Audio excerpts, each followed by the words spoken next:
Artiaga, born and raised from El Paso, Texas. I'm an artist, musician. I own a fashion company called Bomb Blades.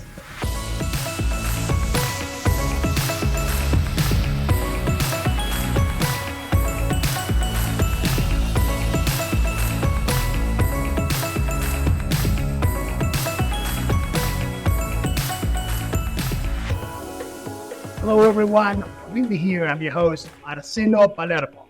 I'm here with two entrepreneurs that you will love to know. I mean, these people, we were having a conversation behind the scenes.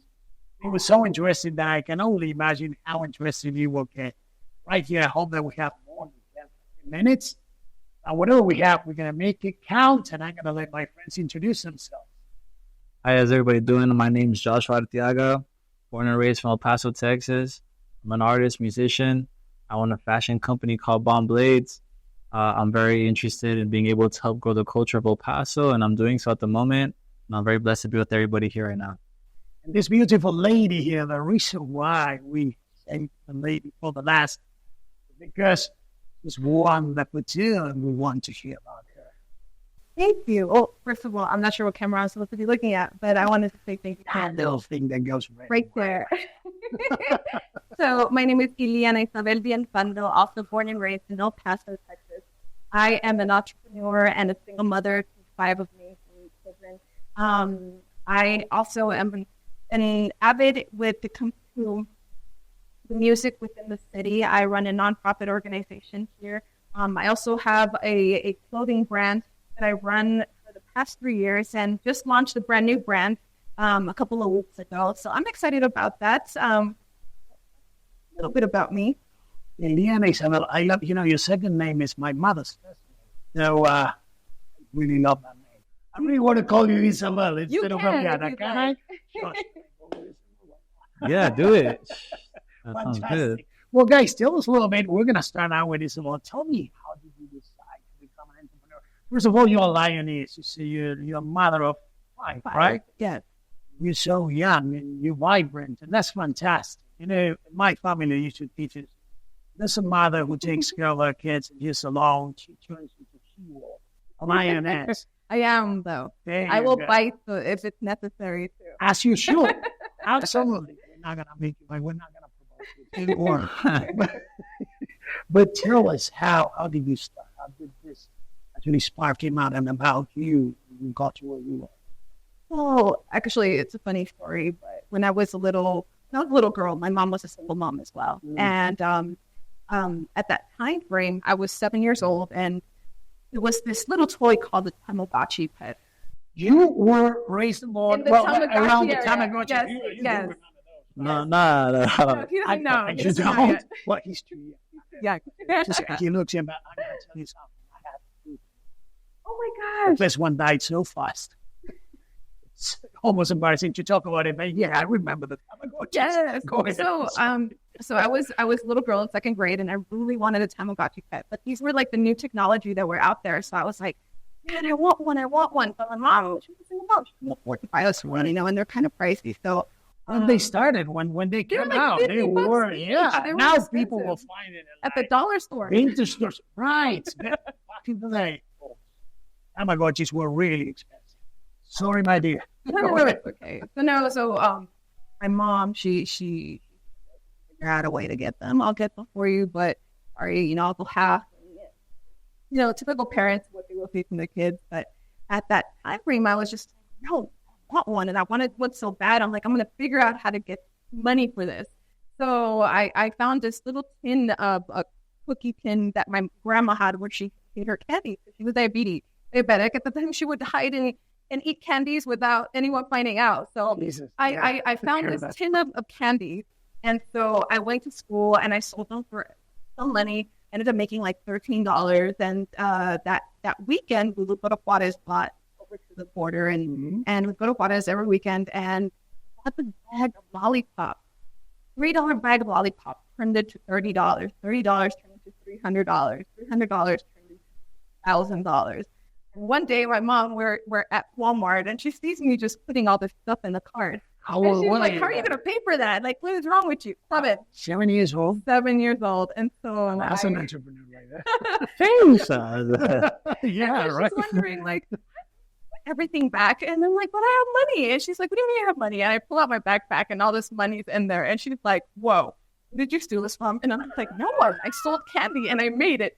She counts it. And she's like, what the heck? And it just started from there. From then on, I just started progressing into bigger and bigger and bigger projects throughout my life. And now I'm at a Colombian shapewear brand. I just launched our Dior brand, which is a more of a high-end couture clothing line. High-end couture. High-end couture. Let me rewind a little bit.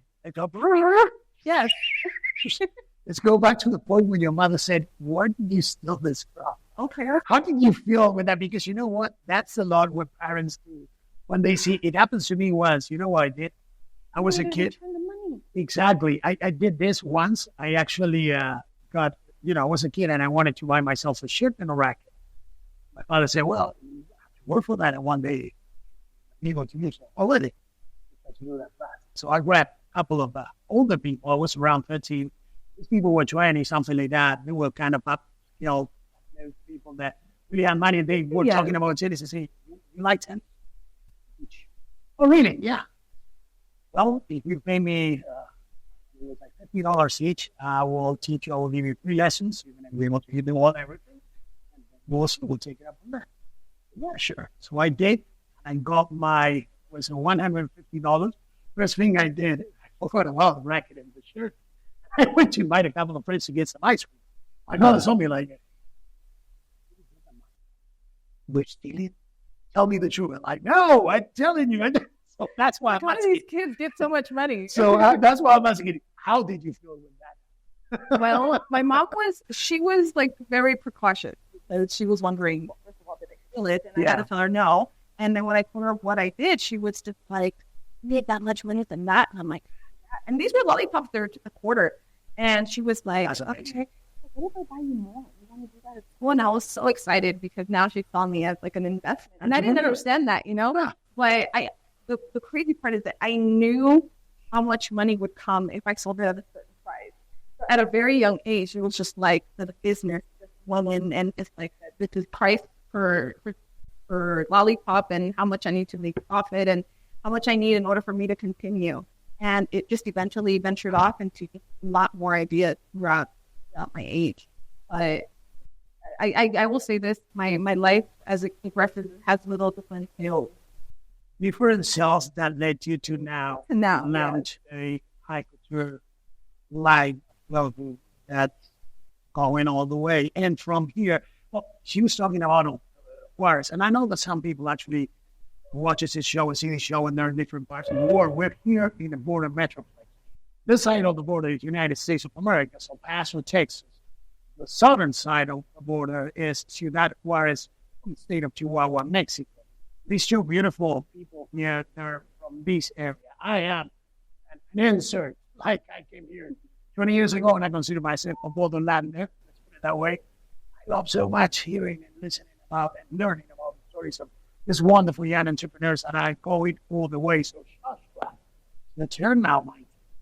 Yeah, man. Tell me how you started. I mean, first of all, the clothing and everything is amazing. I love the style. Appreciate that. Hands down. I mean, this guy reminds me of some of my family members that I fashion and live in Naples, Italy, or something like that. So I feel like he's a little cousin of mine because I'm older than him. That's not safe. You're 23, right? Yes, sir. There you go. Tell us about you and how you got to where you are. Growing up, I would say that, coming from a city that was very, very in the process of being developed, I didn't see a lot of opportunities. Neither did my mother. I come from a single mother household mainly.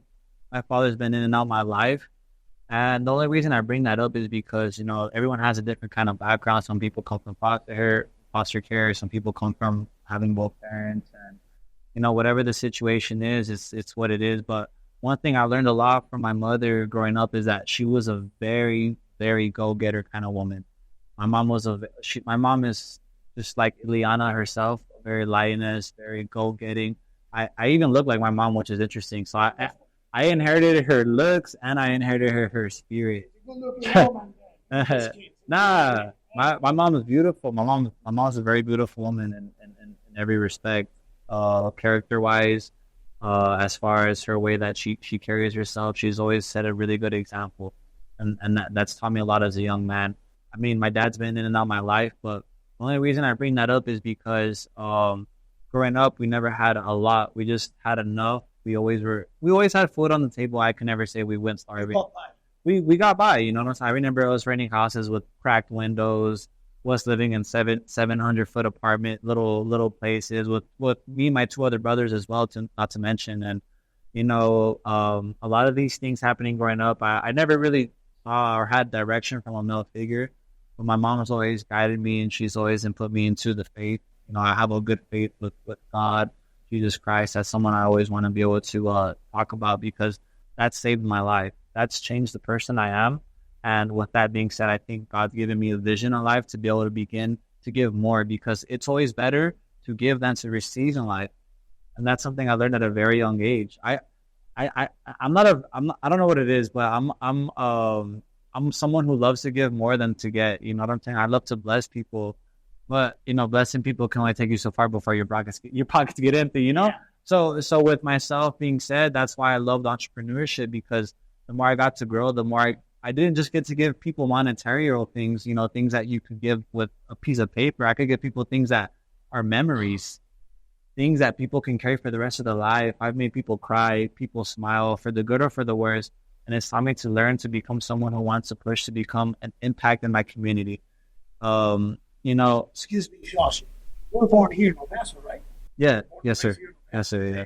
Born and raised in El Paso. Talking about El Paso and the heart of St. What's kind of thing. Yes. And, entrepreneurship really didn't hit me till I was about the age of 20.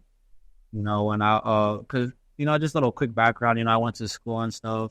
When I was younger, my first plans were actually to go to ministry school out there in, I don't know if you've ever heard about Australia. Yes, of course. In Australia. My degree, I'm a social anthropologist. I have to do with Australia. Oh, wow. Well, Hillsong. Yes. Okay, so I wanted to attend Hillsong. When I was a junior in high school, I got into a program, trade school, so I started learning, architect and design.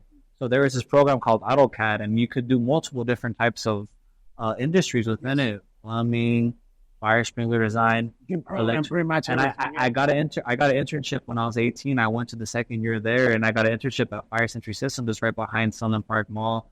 And that being said, I started getting into it, and I was saving up money to go to Australia because I love I've always loved. That's because when I was 14, I had a very traumatic experience with me going through things like depersonalization 3D. It's just things in my mind that I had a lot of I wouldn't say issues with, but at a young age, a lot of stuff was going through my head. A lot of things happened, anxiety, but it wasn't anxiety. I feel like it was a lot of attack in my life, because I had a great purpose to be able to achieve, to give to the world. So I just know that I overcame that. And ever since that experience, I felt God had changed my life. And ever since He changed my life, I stopped becoming a bitter person. I stopped becoming envious.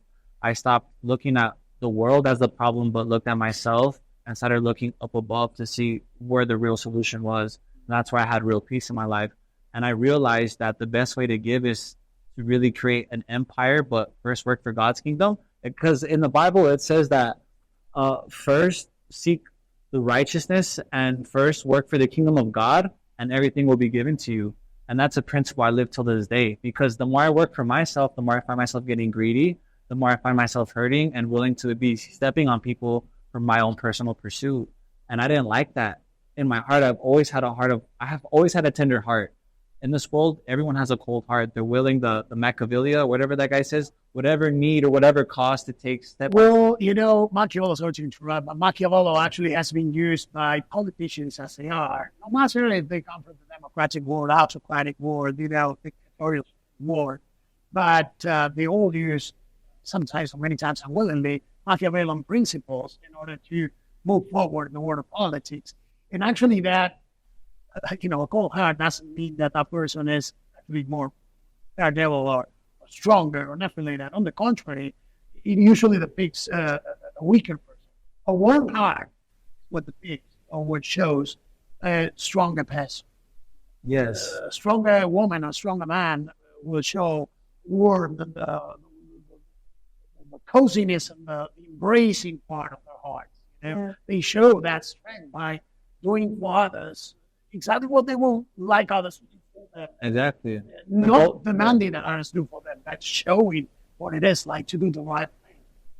That's always been a golden rule that I have. I mean, that's the second commandment. The first is to love God with all your heart, mind, and strength and soul. Second is to love your neighbor as yourself. Yes. So with that being said, if I'm going to love other people, that means I have to be able to be a giving person. To be a giving person, that means I have to be able to provide not just for me, but for others. And that takes a self-responsibility that most people aren't willing to take. So when I was younger, I was really into music and I wanted to be able to just grow myself and my image and stuff. But I realized there's something deeper to this. There's an impact that we have with every single person we talk to and get to be around. We influence. And whether it's Holy Spirit driven, whether it's through just the love you have in your heart, you can make or break a certain relationship. And a lot of people, unfortunately, end up not really providing the best type of effort they could have because they're out of just self-wanting and self-seeking, self-want. Yeah. And True. I've been that person, though. I can't say I haven't not been that person, but just to tie it all in. Well, we evolve. I think everyone in the world has gone through that. Exactly. You have to evolve. But it's that survivor part of our life. Yes. And we will all go through thousands of situations in our life. But it's how we navigate and how we decide to make out what our situation is. Exactly. One thing that I can say to anyone that wants to know about my life journey is that my life has not been easy ever. It has never been easy for me. That's the number one thing that people have to know. A lot of people things will not come out and about easy. A lot of people make assumptions that because you're beautiful or you're tall or you're this or you achieve certain things. Yeah, right. that you achieve certain things. But at the end of the day, we all work hard for what we want, and we all have to put in effort to get the results that we're looking for. And the biggest part that a lot of people don't want to do is we have to be uncomfortable with situations that you do have to get yourself into that kind of situation where you are uncomfortable. I'm sure this is Zach right now, but I'm just like, but at Bunny Price, I'm always in front of people, and it's just like, this is going fantastic. They're gonna love everything out. Millions watching. Yeah, you there in Tanzania, in New York, in Buenos Aires, in Mexico City, in China, Germany, England, whenever you're at Middle East. We love you guys. Thank you. We love you all. Thank you. Isabel, our caller is my mom will be watching too. Oh, my namesake. So we gotta go now to a commercial, right? We're gonna have to stop here for this is the first part of a conversation. That is part two, because I want these two beautiful people to tell me where they are right now at. A very interesting thing is that Joshua told me that at the age of 14, he had to go through certain trials and tribulations, right? But also you told me before that was here when you started playing music. Yeah. So creativity came out of that. And my dear Isabel, I'm going to call her Isabel. Isabel, you were telling me also, life is not easy. You have to go through that in the stages of life so you can get to the point where you are to enjoy the things that you struggle so long so much to get. Yeah. Right. Yeah. So that's a good way to wrap up this first part, this first block. We're going to go to some commercials. We got some. Part two is coming really soon. Stay tuned. Don't go anywhere. Just go grab some more popcorns. So if you're a soda guy, just be back.